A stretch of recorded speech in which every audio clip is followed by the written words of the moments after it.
ప్రియమైన దేవుని బిడ్డలకు ప్రభు అయిన యేసుక్రీస్తు నామములో వందనాలు తెలియచేసుకుంటున్నాను. యెషయా 12:2 ఇదిగో నా రక్షణకు కారణభూతుడకు దేవుడు, నేను భయపడక ఆయనను నమ్ముకొనుచున్నాను.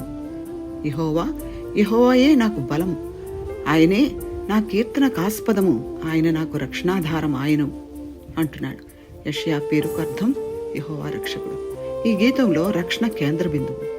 యెషయా గ్రంథంలోని ప్రాముఖ్యమైన అంశాలలో ఇది ఒకటి. వారు దేనికి భయపడనక్కర్లేదు. వారి స్తుతికి దేవుడే కారణం. ఆయన బలమును శక్తిని నమ్ముకున్న వారి నోటి వెంట స్తుతి గీతాలు వస్తాయి.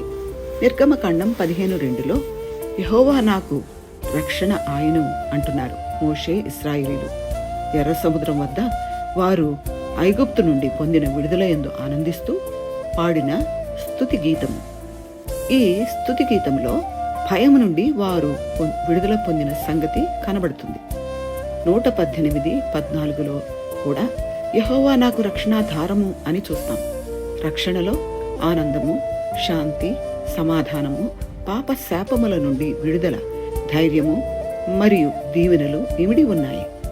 శాశ్వతానందము వారి సొంతమవుతుంది. ఆయన చేసిన కార్యాలను బట్టి స్తుతిగీతాలు పాడుతూ రక్షించబడిన మనము కూడా ఆ ఆనందాన్ని సొంతం చేసుకుందాం. దేవుని స్తోత్రం, వందనాలు.